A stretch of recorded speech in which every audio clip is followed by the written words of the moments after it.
could you talk a little bit more about the role of innovation and technology? So I've noticed that you have not included innovation as one of your five pillars. Your five pillars are actually inclusion, human needs, new economy, conservation and sustainability, and non-violence.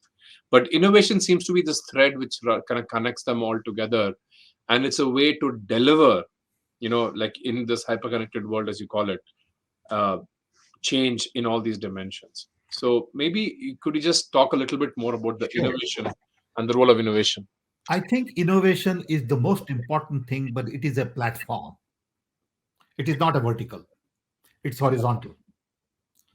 You need innovations in product, services, government, institutions, procedures, policies, programs, education, health, markets. You need innovations everywhere because everything we do today is basically obsolete, mainly because of hyperconnectivity. Look at the kind of things we can do now with these kinds of video calls. 5 years ago, it was not possible. Today, I've stopped traveling now. Earlier, I would go to Florida for lunch meeting. Can you imagine the waste of time? I would get up early morning, take an early morning flight, fly for 3.5 hours, go have 1 hour lunch and come back. What a dumb thing to do. Now I tell my colleagues, get your lunch on your table. I'll get my lunch and we'll have a Zoom call on lunch. Okay. So I think we need to redesign everything. We need to redesign our education. Why does it take 4 years to get a degree in college? Why do I have to pay $200,000 to get an MBA?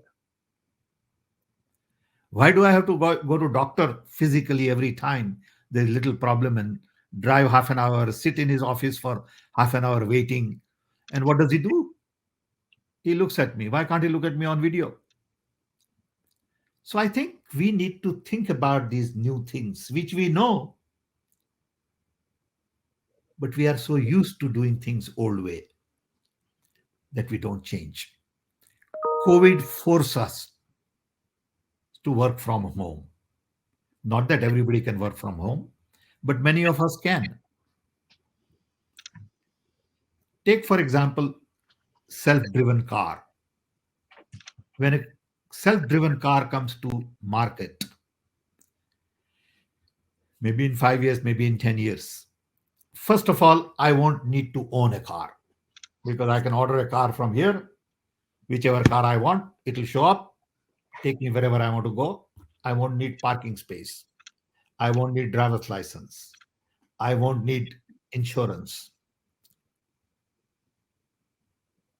Can you imagine the impact of that? In addition, today I produce 50 million cars a year.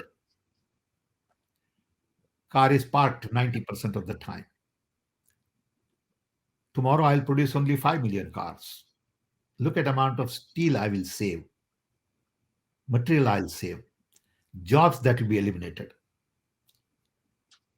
The concept of work will change. Work is no longer about 40 hours a week. Work is not about, pension program and all that stuff. Work could be an assignment. You won't have one vertical career like we all had as electrical engineer, plumber, or whatever. We may have to do multiple things. So I think everything around us is about to change.